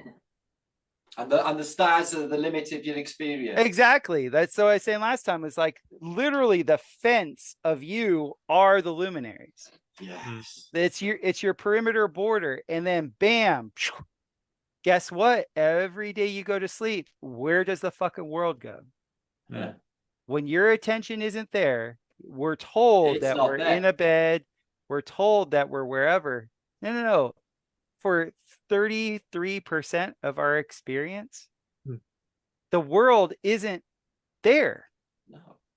Well, it's not conserving energy at night. Yeah. It Well, wouldn't it's need- because the moon's there and we need to conserve energy because we're running out of battery life. and that's why we have to shut And that's down. why we have to shut In down. the Middle Ages, it was split into two. They had early evening sleep, and then from 3 o'clock till 6 o'clock until they got up. They had two sleeps. They had little sleep Right. and big sleep in the Middle Ages. Yeah. So something else going on. With I'm sleep. actually more wired to that, because no matter what, I wake up at 3. Oh, I'm awake Yeah. all night with munchies, and I have to eat. I can't sleep because I got to eat. It's amazing.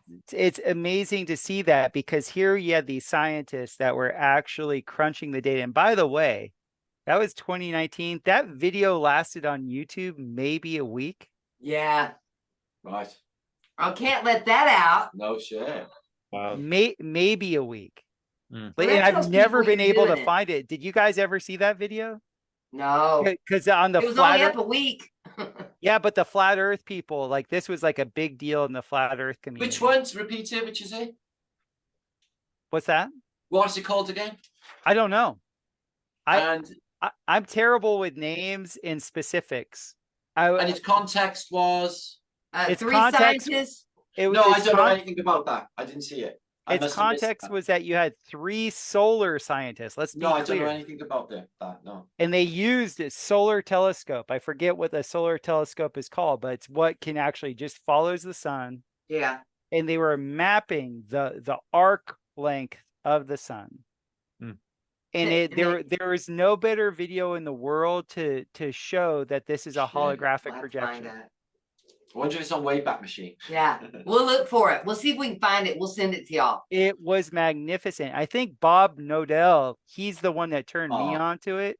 Yeah. And then I watched it, and I was in Costa Rica. I didn't have the ability to record things back then. I wish I would have, because I've told everybody and their brother about it, but I've never been able to find it. Yeah, I back on watched all YouTube. the Globebusters. I didn't see them cover that. I wonder if they actually posted it on there back in the past. Yeah, because they were starting to explore, like in 2018 and 2019, the bipolar model of Yeah, they were. Yeah. of existence. Cami Nodell, she was showing Yeah, like sure. I've seen the magnetic maps that she had with the magnetic declination map. right. And so the work of, I guess it's I forget the name of their channel. It's what are they? They're 2 like hyper Christian guys, Jason Lofgren and this other Yeah. guy Ronnie. Yeah. They've You're done not right now. Yeah, they're sort of borderline trolls. No, Ronnie, I've known for donkey's years. Yeah, and you're on about Wake. yeah, Wake Souls. Wake Souls. Yeah, man. Yeah. So those guys, they did a different model that was somewhat similar to Cami's model. Okay, I know, But- I've seen that. Yeah, Ronnie's capable of some really good work, by the way. Yeah, their model is beautiful. I have photos of that. But the best one I saw was from these solar scientists, because they were freaked out because it was only like a 21 or 22-minute long video. But when they showed it at the end, after they crunched all the numbers, it looked, I don't know if it's the Tibetan sun mandala, but it's one of the most famous mandalas where instead of looking at it from a flat plane, if you just turn it, you could see like a lot of the tethering in the mandala from a two-dimensional position was actually all the arcs of the sun, depending on where you were in the world. Fuck. It was amazing. Oh, that is amazing. And as a dome builder, that, like, you know, I essentially put arcs, and then I will put arcs at the phi ratio to each other to create a mandala dome. It's essentially like a star dome. With it was developed by a Japanese mathematician that actually looked at a two-dimensional mandala, and he was like, he had that Jodie Foster contact moment. Yeah, where when it she was goes like that, yeah, with the fluidity. No, the contact moment where the Schafer was looking at the things in 3 dimensions instead of 2 dimensions. Yes, okay. He did the same thing with one mandala, and he's like, well, that's, if I looked at that in 3 dimensions, boom. And it was really cool. I came across that when in my consciousness, I started to look at hieroglyphs because I was studying geopolymers. And my teacher, like a lot of his photos of Egypt in the 70s, I was looking at these hieroglyphs and I was like, that looks like an electrical schematic. Or I'd look at them and I'd be like, that's actually like a manual. And then my mind like did the Jodie Foster thing and put it in 3 dimensions, and that I was like in a different space. So then the Star Dome was like the Japanese guy, he figured out the same thing. He was like, oh, that mandala, if you pop it into 3 dimensions, that's the most hyper stable hemisphere that you can have, given the amount of actual surface area in the struts. And so, dude, that I hope you guys find that. If you find that in the Wayback Machine, please send it to me, because we're gonna have a look. I'm quite good at finding stuff anyway. Yeah, you are, man. Your work has been awesome. Yeah, absolutely. Yeah. I have a lot of computers on the go and I cover a lot of data. I crunch like you do, yeah. That's awesome. awesome. Modes, I can crunch a lot of stuff, a lot of data, a lot of books, everything at the same time. So, but I gotta get in that mode. Got to be in that mode. The word tensegrity from Buckminster Fuller. Have you Great studied? word. Yeah. So that's also what Carlos Castaneda, he used that word as to the type of shamanic movements that Toltecs do, because it's about tension and integrity, and it's about expansion and contraction. So shamans are constantly taking care of they see their whole being as like a vessel, like a ship, and that these movements are designed to basically maintain your ship. And so they're abstract, they're different, they're more energetic, they're more based on chi rather than like physical. But then that manifests into a very powerful physical capability. So martial arts, especially back in the day, were like sorcery, because you had to be in the non-linear in order to defeat your opponent. You had to be just, tapped in to the intent and know when they're going to strike before they even, like, right. Or when somebody's coming for you, or know what alleys to walk down and what, where to go. And and that's the difference between impeccability and discipline, is that you're always listening rather than driven by goals. Like if you're open and in the flow state, then it's not going to look like a disciplined person who always does everything the way that they believe it needs to be done. So eventually disciplined people want to switch over into being, instead of fear-based, because discipline's basically saying, well, I'm going to deny myself what I want in order to gain energy. But if you eventually switch that over into doing the movements and following your feelings, then it'll lead to you wanting to take really good care of yourself without it being based on denying yourself something. And so shamans do these movements in order to access that impeccability, that relationship with their intuition. And then, they called it tensegrity because we are structures, and the masculine and the feminine want to find their balance. And if we can have if our structure is intact, then the divine energy of the Kundalini can feel safe to move through us, you know. So it's a balance of the energetic, the feminine, and the physical, the masculine. Yeah, yeah, within each Well person. said.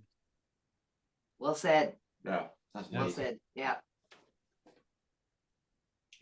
And you know, I think that it also goes back to, you know, the concept that we all live in our own reality.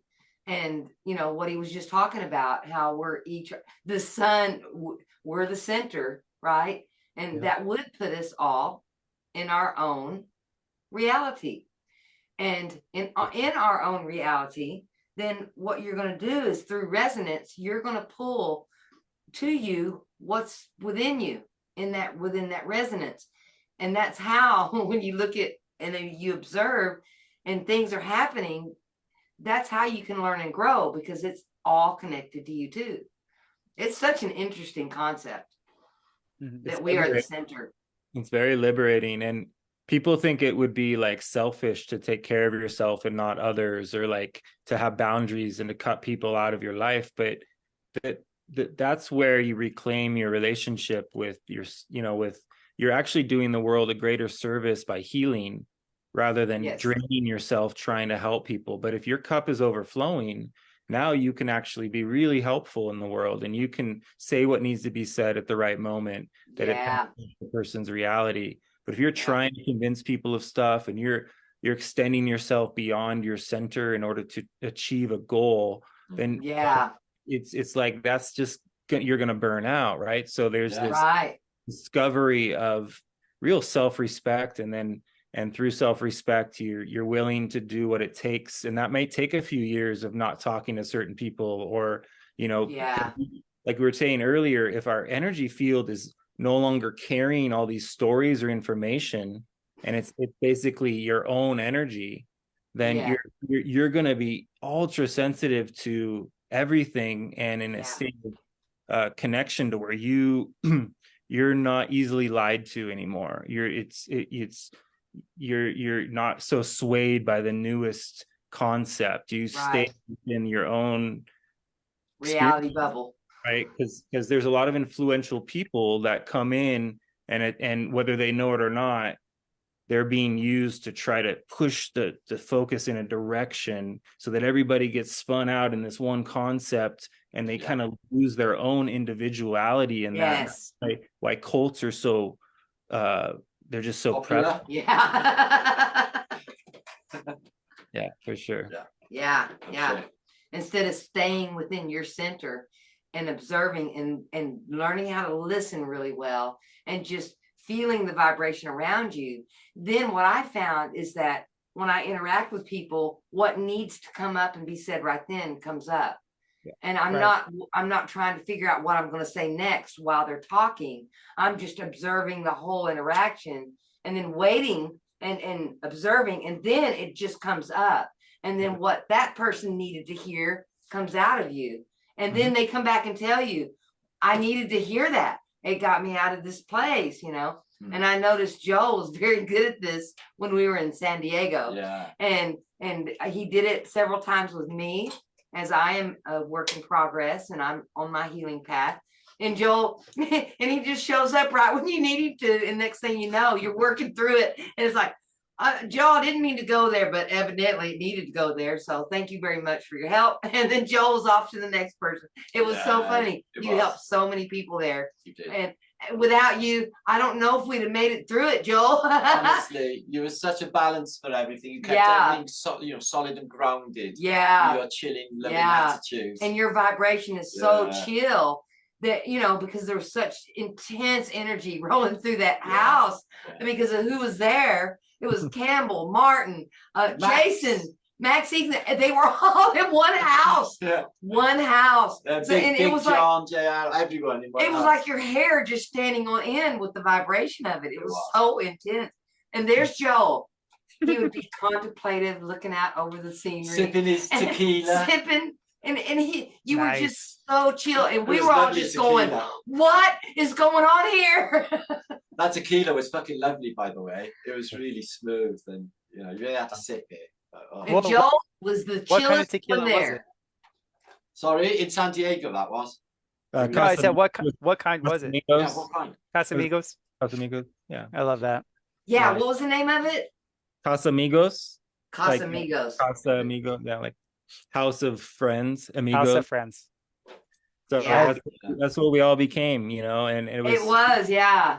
really magical. And the two of you brought in such incredible energy. Like you guys were just hilarious all the time and super high energy. So like, you know, it was an honor for me to get to play the role I got to play, and it was an honor to witness everybody else in their character. And yeah, everybody that showed up, you know, like Julia came in and she had this whole other thing, and like Yeah. and like everybody that was there was played a very specific ingredient in the, you know, in the whole what we were. It works so Yeah. well. It was so eclectic, you know, Tony and everybody.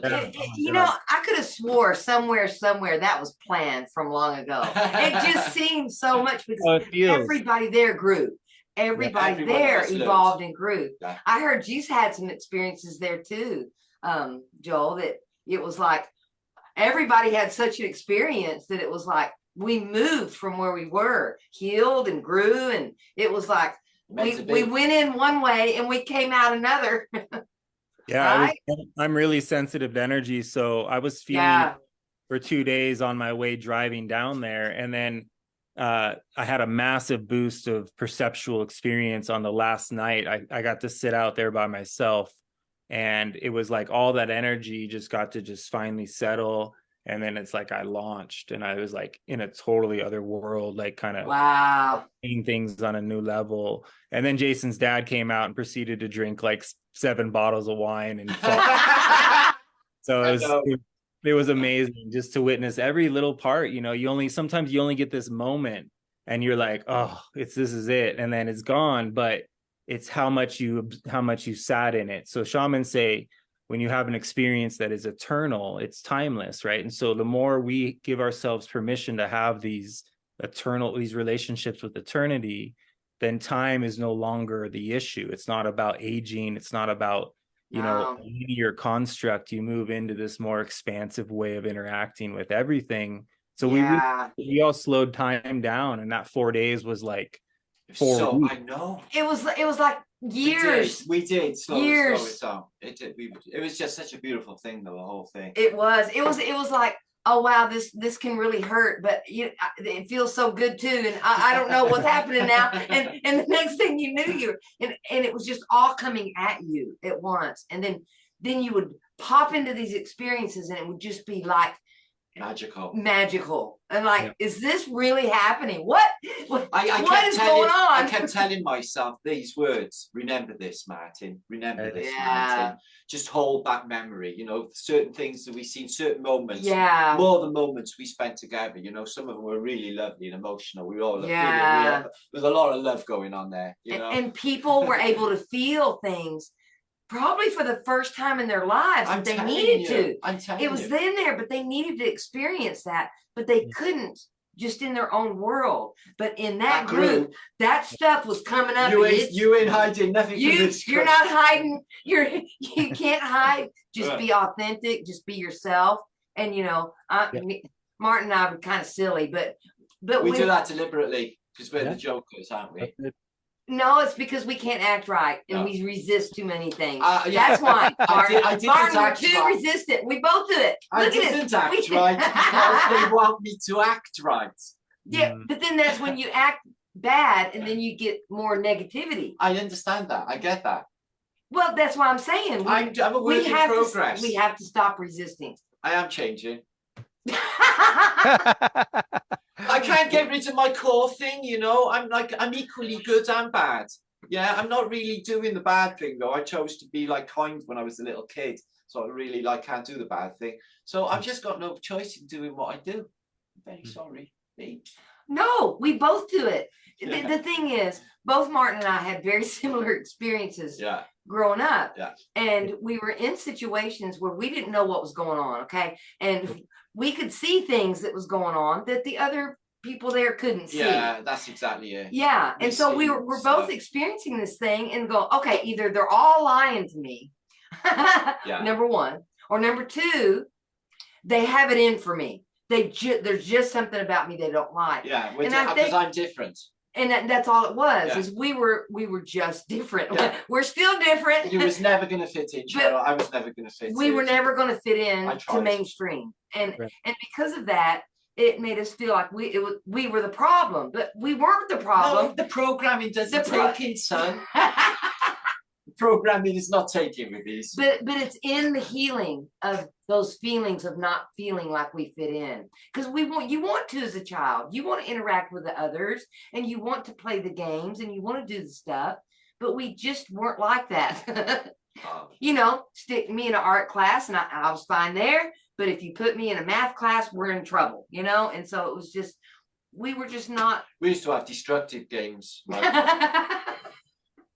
British and Germans. I always wanted to be a German captain. I'll go on the German side, and then we used to just like have massive battles in the street, throwing hand grenades. Yeah. Gentle people, I have to bow out. I have a We love you, previous Jim. We love you. previous engagement. Yeah. Good to meet you, man. It Awesome. was Well, thanks for wonderful joining. to It's meet. been a couple of hours. Joe, do you think you could send us a copy of this, please? I can put it up on my channel. Yep. If you send me a link to Perceive and all your business as well. Yeah. Thank you. Same for you, Chris, because loads Yeah. will do this. Awesome. I'll And can we definitely do this again? Definitely. Absolutely. Yeah, this Yeah. was awesome. So perfect combination of forces here. It was a really good one. Yes, it was. Wonderful. Thanks. Thank you both for your More than I time. could have hoped for. Thank you so much, guys. Thank you for inviting us, Joe. I'm so glad when you reached out. I was Yeah. like, of all of the people, I was so glad that you reached out, brother. So that I'm was so glad to amazing. hear that, Thank you. brother. Yeah. I said, get Joel's phone number. We got to have it. If we get really stuck, he'll help us out of It's it. America land. uh, Yeah, we got some connections. Still there for us. Yeah. Thanks, Chris. We love you guys. What? Wonderful. See you soon. all right. We'll See you soon. soon. Yeah. Bye, guys. Thanks, Bye-bye. Joel. Thank Bye, you. much love, brother. Bye bye. Bye, Cheryl.